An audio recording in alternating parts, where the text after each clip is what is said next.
أوكرانيا في الحقيقة هي امتداد ثقافي وحضاري لروسيا، وهي جزء لا يتجزأ من الوعي التراكمي للأمة الروسية وللشعب السلافي.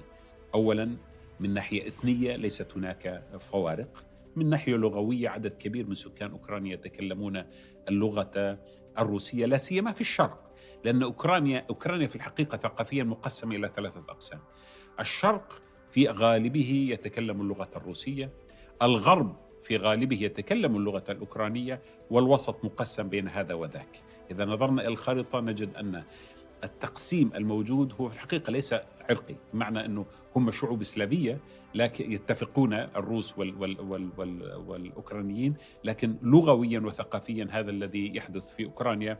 وبالتالي روسيا ليست غريبة عن أوكرانيا، كما أن أوكرانيا ليس لديها الشعور الذاتي بهوية منفصلة تشكلت عبر آلاف السنين أو مئات السنين عبر كيان سياسي أو دولة.